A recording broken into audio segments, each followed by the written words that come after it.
Welcome to episode 343 of Pub Theology Live, a weekly conversation on life and faith over a craft brewed pint, a fine wine, or whatever happens to be in your glass.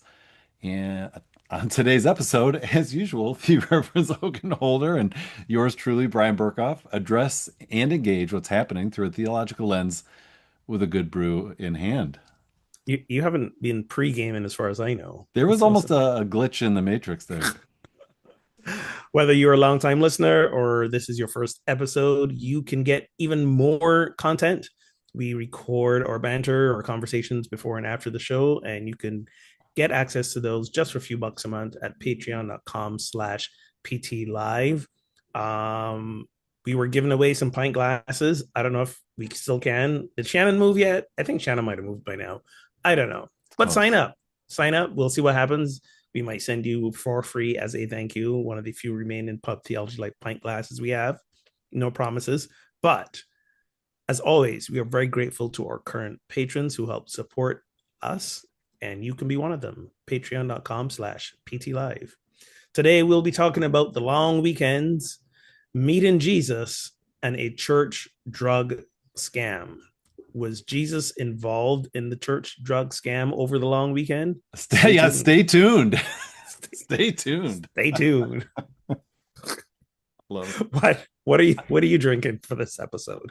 Jesus had a long weekend, and so I am drinking a Locals Light American Lager from Shorts Brewing here in Michigan. It is they describe it as beer in its simplest form, and it's called Okay. Locals because they used to make this only locally. Like it wasn't a beer that they would bottle and distribute, but it became so Uh-huh. popular that they decided, you know what, we're going to start sharing it beyond our immediate vicinity. So they said it's their number one seller since 2004, using only water, malt, hops, and yeast. It's proof beer doesn't have to be complicated to be delicious. Or is that another way of saying manage your expectations as you drink this beer? Exactly. Exactly. So it's good, but it's a good simple beer on a hot day. What do you got? All right. I've made a caprina. Heyo. Cocktail time, baby. Let's go. We finally got some caprina liqueur and some fresh limes, and I got one. I just mixed it there. You see the limes Oh, all muddled in the bottom, love it. and it's So I'm not basically familiar with that. Is that a local it's Portuguese? it's Brazilian actually. I think Oh, it originates in Brazil, but because Brazilian culture is so dominant here as well. right. So this is like the big cocktail here, Caprina. So it's basically the liqueur. So you muddle limes, some fresh cut limes, and sugar, Yep. and about 2 shots of this in there. Three if you really want a good time, and then you just pile ice on top of it. That's it. You got Really? yeah. That's it. That's the drink. You're not, wow. Okay. Yeah. I feel like you're adding like limeade or lemonade or something. No, this is it. This. Well, I mean, as the ice melts, Yeah. It's sort of, right? yeah. Very cool. But yes, it's basically spiked limeade. Mm-hmm. Mm-hmm. Mm-hmm.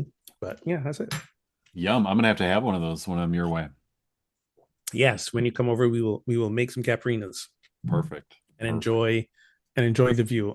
I'll show you the view in the post show. Well, look now because the sun basically just set. It's like just after dusk. Oh, Ooh, let me straighten that up, and you can see the lights coming on across the river. beautiful. Um, and yeah, next time I'll record on the other side of the apartment so you can because it has a clear view over the entire city. That's gorgeous. Um, but yeah, I'm loving this view of this apartment. It's gorgeous. We lucked out. We really did. Yeah. Well done. Well done. So here in the States, it was Memorial Day weekend this past weekend, which is one of those, 3-day weekends. It's always a Monday. Um, so wondering, do you have a Memorial Day tradition or let's just talk long weekend in general. What do you love, or what do you love to do when you have a long weekend?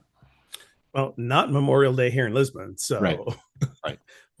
and I always thought it was weird that, Memorial Day, so it's a holiday honoring people who've died Those who have died.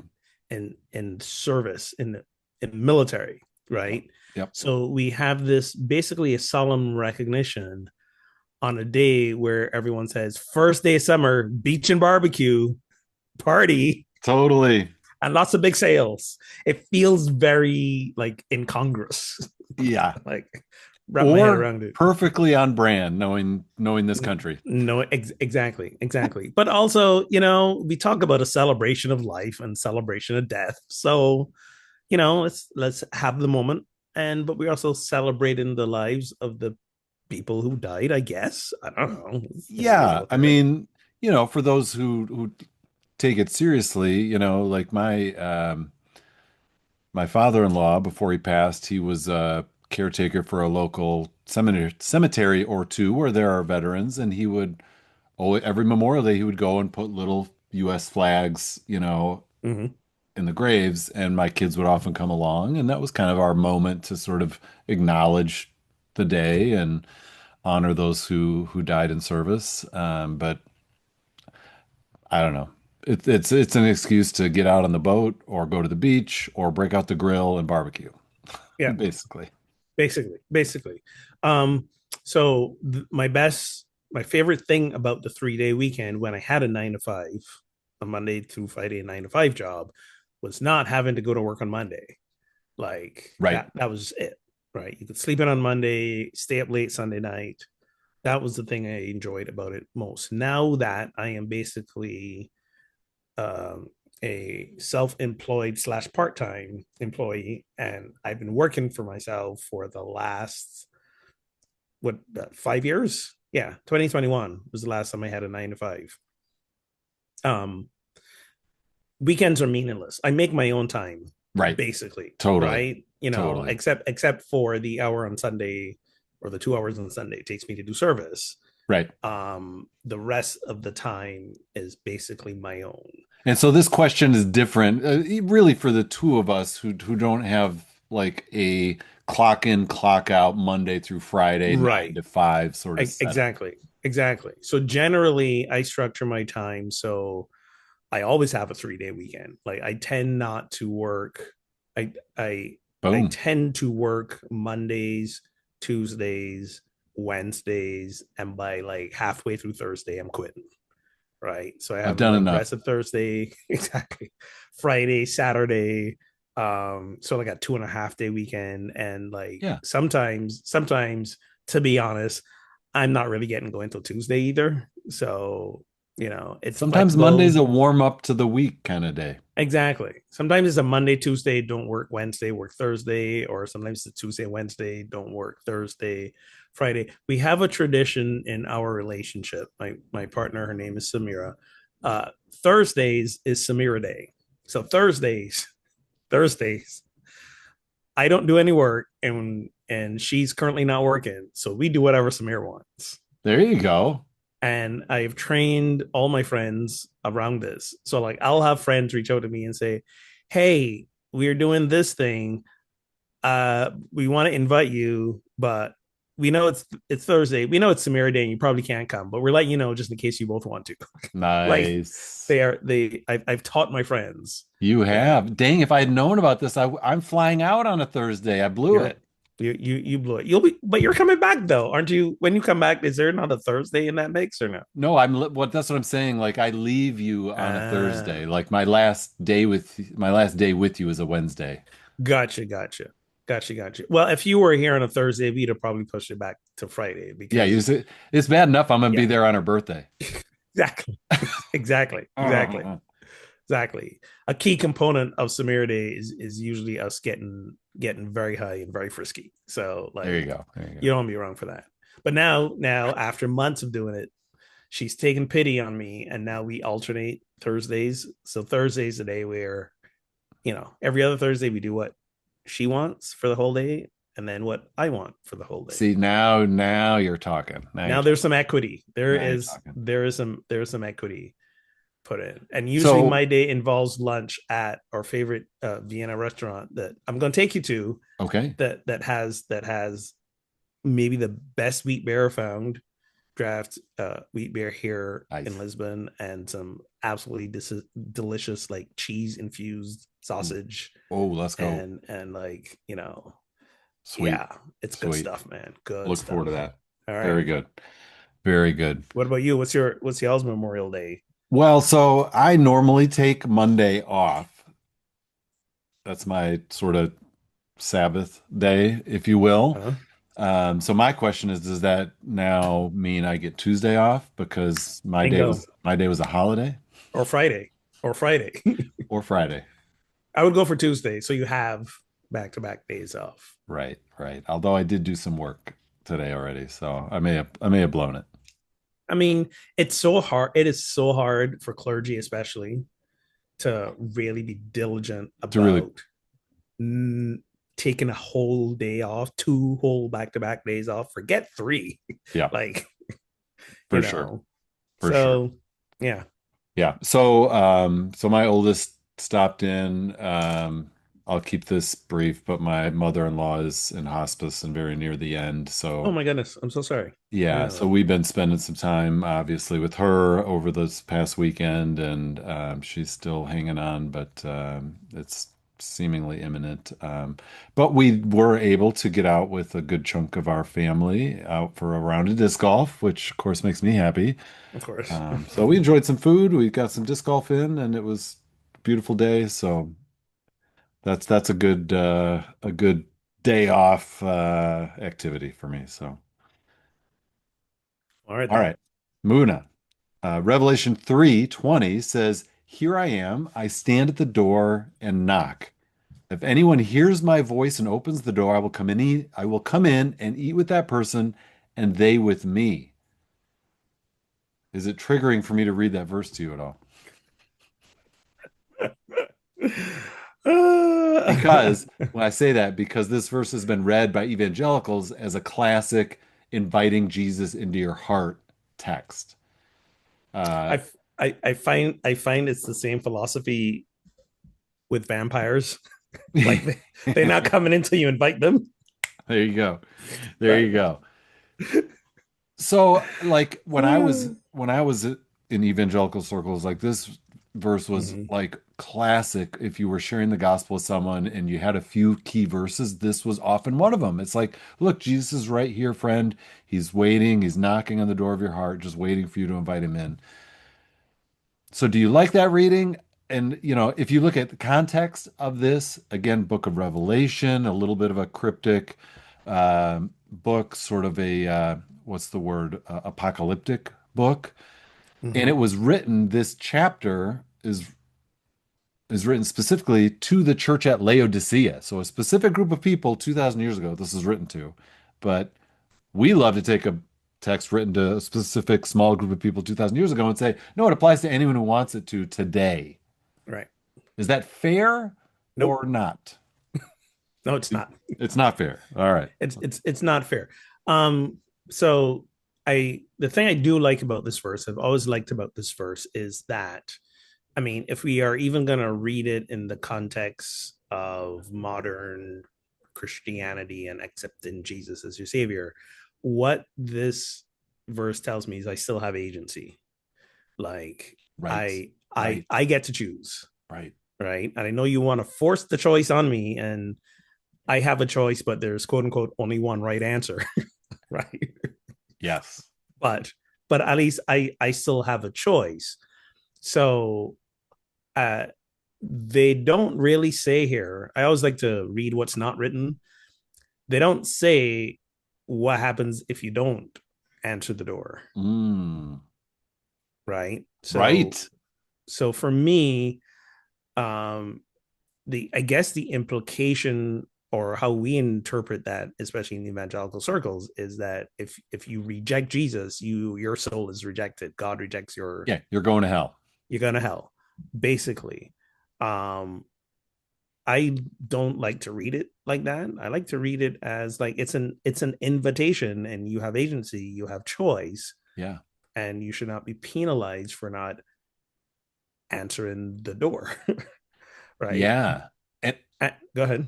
well, I was gonna say, and that's counter to the theology I was raised in, Calvinism, or Reformed theology, which has this view called irresistible grace. In other words, that God, you can't say no to God. If God's chosen you, you have Right. no choice. So none of us have a choice. Right. So right. Um, but as I, you know, if you've been listening for a while, you know that my theology is a lot more, what's the word? Um, Metaphysical, a lot more. Everything is about the internal spiritual experience and representative of that. But so again, this verse says to me, I have a choice if I am going to tap into, live from, allow the divine self of who I am to come forth. Yeah. So I could live from a spiritually conscious and awakened place or not. Right. And the results of my life will demonstrate and show which choice I made. Yeah. Right. But there's no afterlife consequence. Like all the consequences for the choices I make are gonna happen here or happening here in my lifetime. What happened to all that karma talk from last week? Again, still here now. Still here and now. No, I hear you, and Yeah. I agree that I do. That is a good reading of this, the agency piece, if because guess what? If we don't have agency, the whole thing feels like gross. Like, Exactly. Weren't we given free will? I thought the free will was a thing. right. It's And not free will. if we weren't, what kind of a God are we talking about? Like, it's kind of Exactly. gross. It's not free will if there's only one right answer. Exactly. If you've already gamed the system, then what are we doing?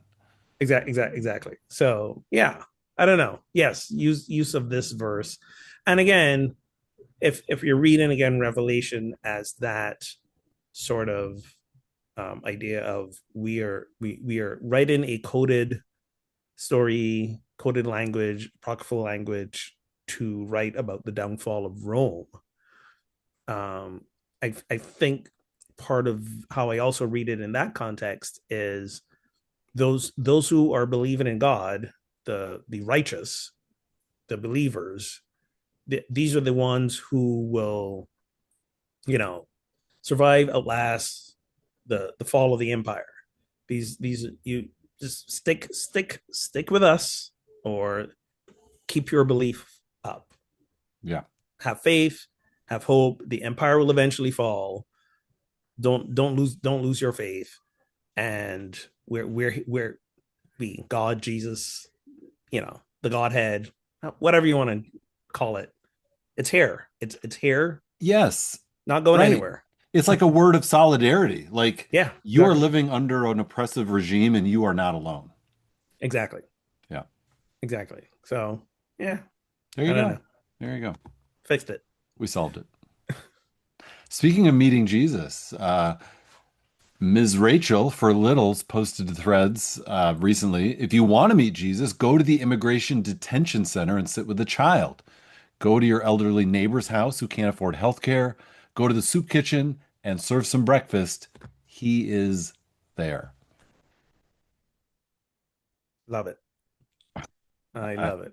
yeah, approve. No notes. Thank you for your attention to this matter. Exactly. Exactly. Way to go, Miss Rachel. Just cracks me up. Cracks me up. So one of the most profound experiences I have that relate to this was years ago. I went to when I was the music director for a church in Raleigh, North Carolina, and the minister was very adamant that he wanted his church choir to sound like the choir of, oh my god, I forgot what the Methodist church was in San Francisco. The name, I Mm, like, I thought of the name of it as you were reading the question, and it slipped me. It's a strong that's okay. Caparina. It'll come to me as I'm not thinking about it. But I'm like, okay, first of all, we're in Raleigh, North Carolina, and while this is a downtown church, the folks who are attending are basically, and I don't mean this in a put down way, they're mostly older white suburbanites. Yeah, You're not gonna get them sounding like basically a black choir. It's just impossible. you're not. It's You're just it's not. technically, biologically, musically impossible, Correct. right? I told him this, but he was like, you know what? I need you to go hear for yourself because the choir is not an all black choir. Go hear for yourself. I will fly you out there to go visit this church in San Francisco so you could hear for yourself. I'm like, free trip to San Francisco? I'm not going to argue with you. Sign Sure. me up. So I fly over there and I attend the church. So I'm at the church and I'm there for service, and it's time for the choir to come in. And the choir is walking in, singing the song. And they do this every Sunday morning. Um, Pass me not, O gentle Savior. You know that song? Yep. Pass me not, O gentle Savior. Hear my humble cry, while on others that were calling, do not pass me by. Hey, Right? well done. It's hardwired in, man. It is hardwired. All those years of evangelical church are hardwired I'm some impressed. That's some good. things in me, right? But here's the part. So the choir's walking in, they're singing this song, and as they're singing, on the big screen overhead are scenes of the church and their soup kitchen. So Yes. them feeding the hungry, them being out in the community feeding folks who are unhoused and Yep. doing all this charity work. And then I notice that some of the same people who were standing in line in the soup kitchen and some of the same unhoused folks, unhoused trans folks and unhoused probably undocumented immigrants were some of the same people in the choir, Nice. right? Love it. So I Wow. so I go back to my pastor in North Carolina. I said, okay, so here's why we will never sound like them because they're not just singing words, they're singing their experience. Nice. Like they were not passed by the people in the church, and they were welcomed in and they became part of the community. Yeah. Wow. So there's a level of authenticity doesn't do it justice, right? And like these people, when I say they're singing from the heart, they're singing from the heart, from the soul, from literally from the belly. Like you can't replicate that. There's not enough practice in the world that can replicate that when you have a congregation and a choir that is mostly well-to-do suburbanites, Right. right? Really good people, fabulous people. I'm still connected to a few of them, so I'm not again putting them down, but they're not singing from a place of need. They're not singing Right. from a place of literally being saved off the street, Right. right? Yeah. You You can't can't replicate that. you can't replicate that kind of heartfelt soul in You, music. you can't. You can. It's why the blues made the impact that the blues made because it was people who were suffering and Yes. pouring their suffering into song. You can't fake that. And then Can't you have replicate that. white guy Dan Aykroyd pretending he can be a blues brother, and it's Hey, there's no Blues Brothers slander on the show, okay? like, No. I draw the line. nice. I draw the line. Wow, I didn't see that coming. No, no. To their credit, yes, it started as a farce, but to their credit, especially when they made that original movie, like every living blues legend was in that movie. They There, gave credit where credit was due. there you go. Okay, so There no you Blues go. Brothers slander. There you Thank you go. very No, much. no slander. No no, slander. no All right. slander. Very But good. but but yes, that is what she just described here. That's living out the beatitudes. That's living out the love your neighbors, you love yourself. That's living out Yeah. the gospel, It's living right? exactly right. Exactly right. And the worst part is some people will get triggered by that. Yeah, of course, because it's only certain people deserve the gospel.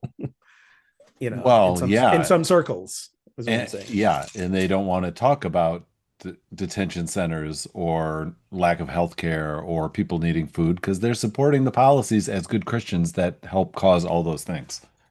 Exactly, exactly. All And right, and let's get don't to the and don't drug. see the and don't see the disconnect. Yeah. let's get to the drugs. Hogan's like, yes, Had I pre-read the script I instead know. of drinking Caprinas, I'd have like taken a gummy I know. or hit the vape pen or something. But I We gotta, do need to do an all gummy episode. we do. Look, my Oh, ice wow. cubes are stuck to the spoon. Wow, that's a cold spoon. It is a cold drink. Yes. All Okay, right. so here's the story. Two pastors of the Church of God in Christ are being sued by Eli Lilly for a scheme in which they purchased diabetes drugs purportedly for church members, only to turn around and sell them back to wholesalers while claiming a rebate from Eli Lilly and the profit from reselling them. And so the pharmacy associated with the church purportedly claimed about $250 million in rebates that Lilly was offering. Jesus. No pun intended. Yes. And so they had a cost share program scam, and the complaint against them, the lawsuit says the defendants who claim to provide prescription drug coverage for a church with more than a million members actually operate out of a nondescript two-room office, pulling this scam on us. So, yeah, let's discuss this scam and the yet another black mark that this leaves on the church at large. And what makes people think they can get away with a scheme like this, especially, pastors who people want to look up to and say are people with integrity? Listen, it costs a lot to run a church. And in these economic times, people are given less.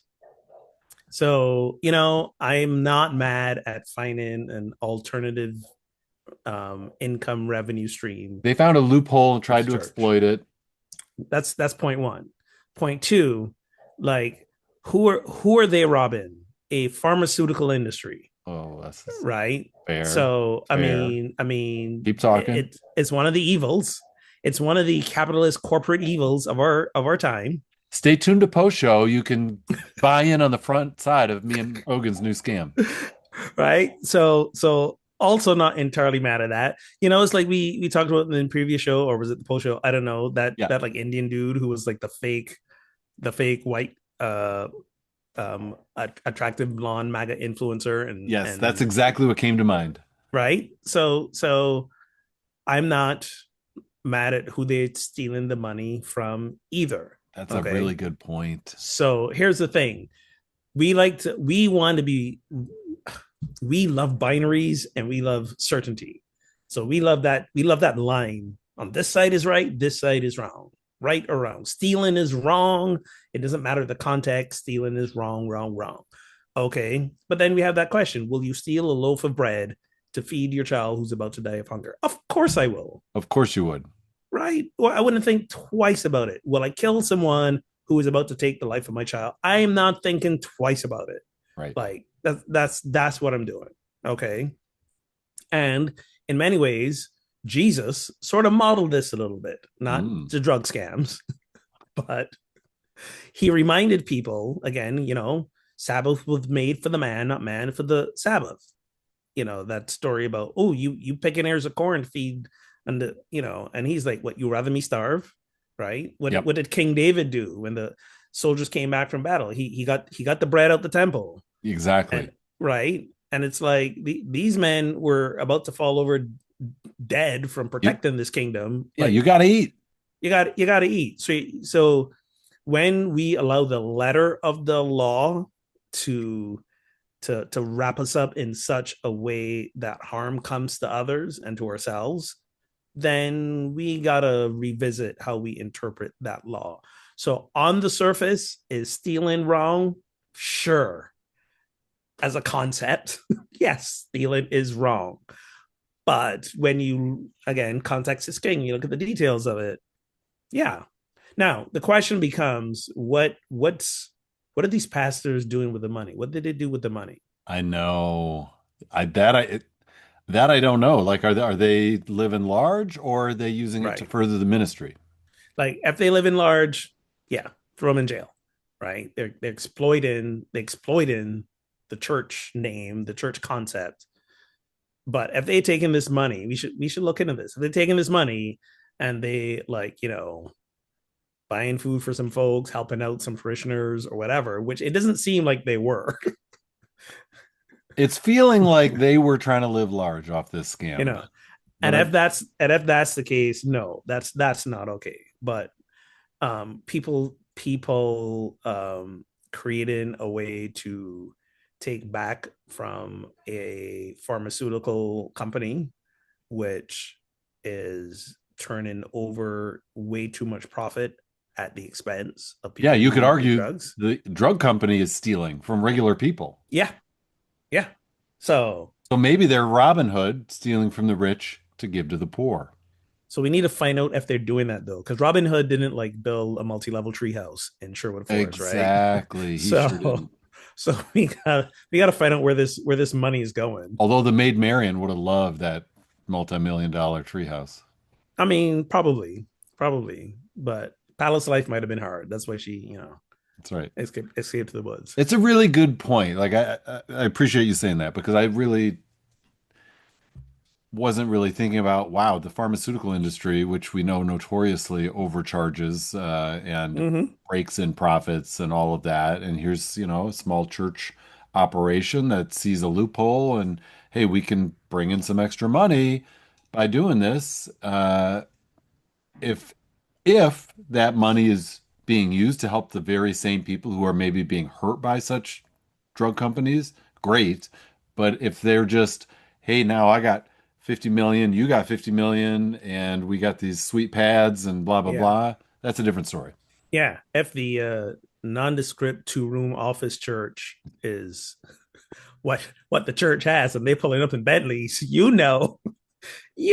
not the right thing. This feels like Better Call Saul or something, like some Exactly, some little exactly, nondescript office in Albuquerque. exactly. So yeah, I need more. I need more information on this. Maybe by the time post show rolls around, we'll look up Yeah. There you go. If you're what. listening, feel free to post comment on our Facebook post of this or send us a note at info@pubtheology.com and we'll get the story straight. But it is There you interesting. go. Okay, so I'm excited about this. We're closing with a thought experiment. Oh dear. You got to pay attention. Okay, Let me know when you're ready. I'm not ready. That's what I thought. Okay, go. Okay, so here's the premise. Everyone in the world has to press a red or blue button. If more than 50% of people choose the blue button, everyone survives. If less than 50% choose blue, only those who pressed red survive. What button do you press and why? We should have had this question before we started drinking. I knew it. That's too much math. All right. So if more than 50% choose blue, everyone survives. If less than 50% choose blue, only those who press red survive. So here's the bottom line is if you press red, you survive no matter what, Gotcha. even if other people die.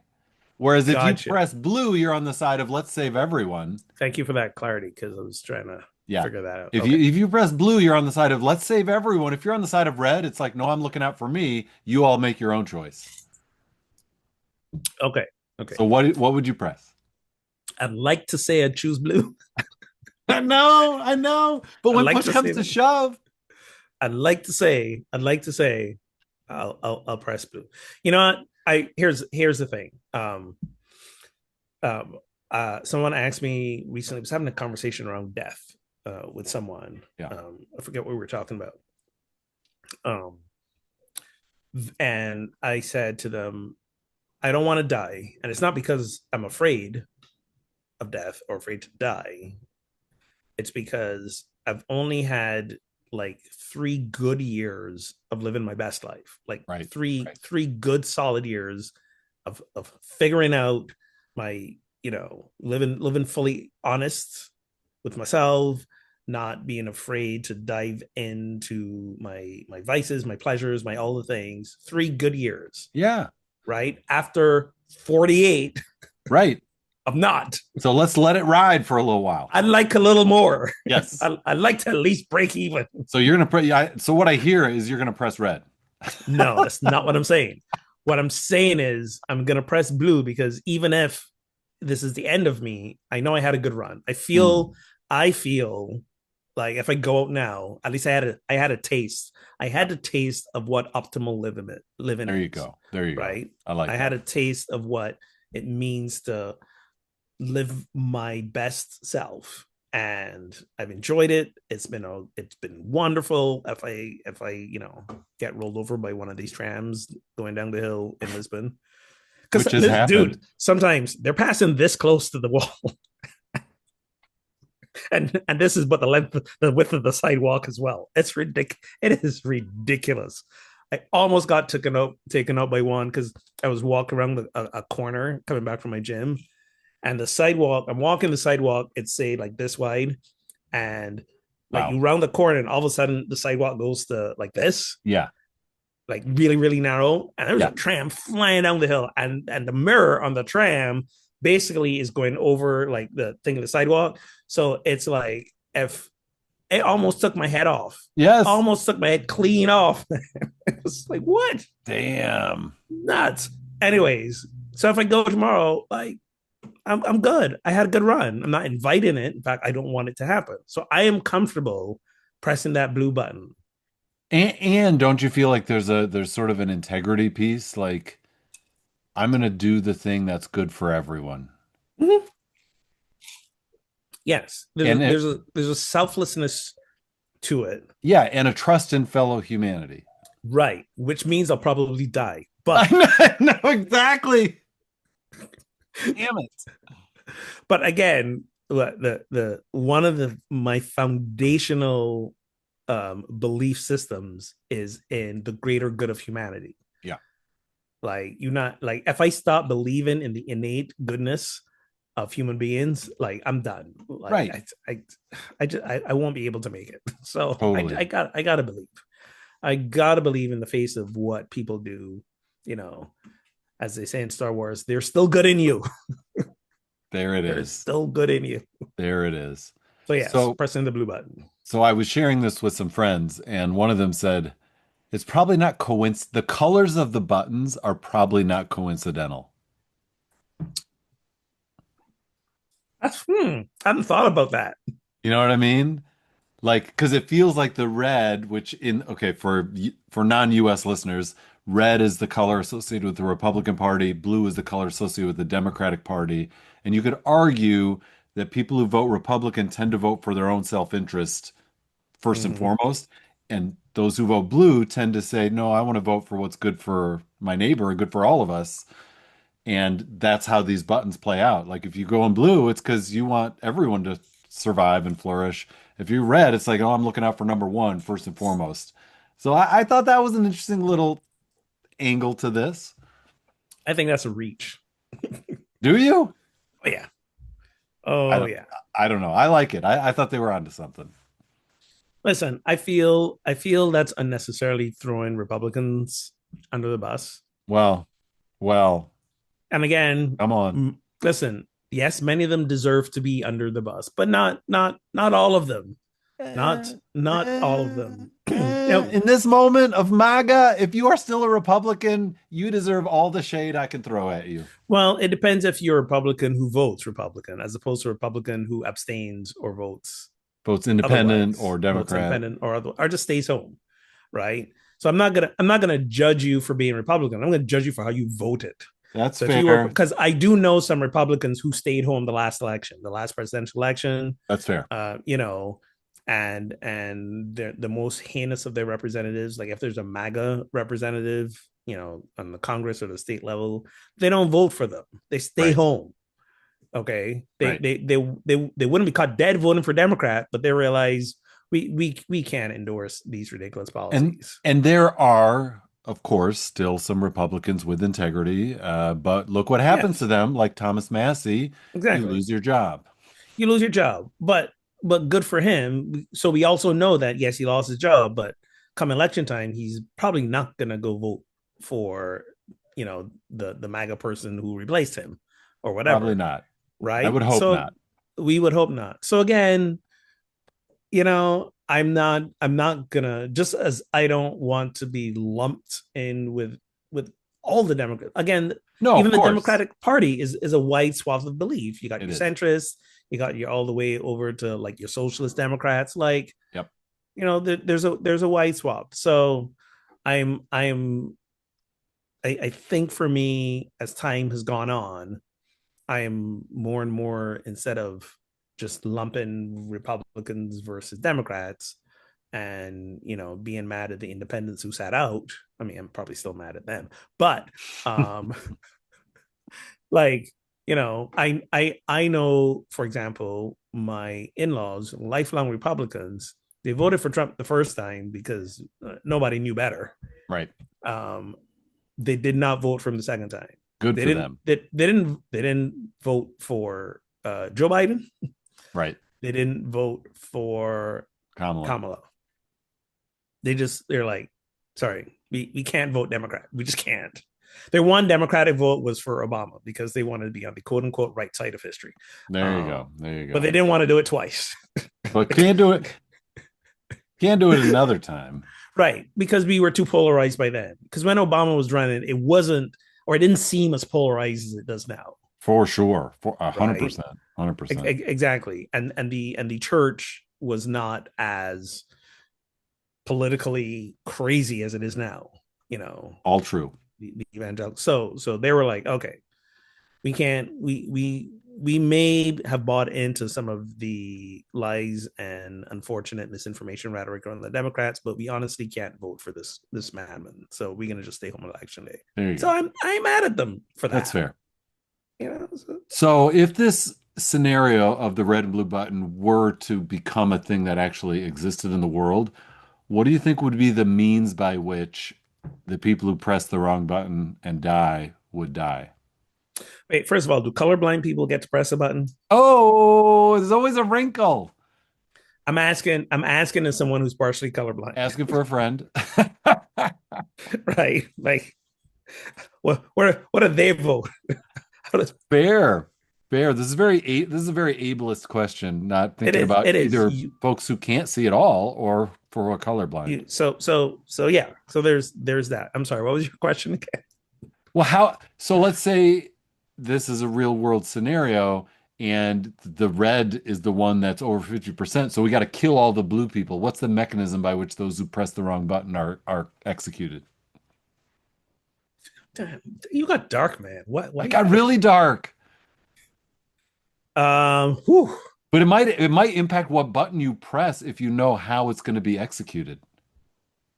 I mean, you're right. I hadn't thought about that. Like, is it going to be lethal injection? Is it going to be firing squad? Is it going to be you're ganged up and I don't know, stoned? See, see, you didn't. So we have to rephrase the question. So if more than 50% choose blue, everyone lives. If less than 50% choose blue, uh, because then it will be they get you. You have to. I think in the question you have to share how they're eliminated I think because what are that what are that what are we surviving? right. What is this? And I think it's Right. the hypothetical is just that automatically it happens and you're dead if So you like know. the Thanos snap. Yes, but Okay, like in the real world, like what is the mechanism? I don't know. Maybe it doesn't matter, I think it matters. but it I think it feels like it matters. matters, right? It matters, right? Because if it's a heinous way of executing and eliminating people, the squeamish might be like, oh shoot, let's press blue because we don't, you know. Or the squeamish will be like, let's play red so that I know I'm surviving whatever the hell this is. You're probably right as well. Yeah, I guess it doesn't matter. I guess it doesn't matter.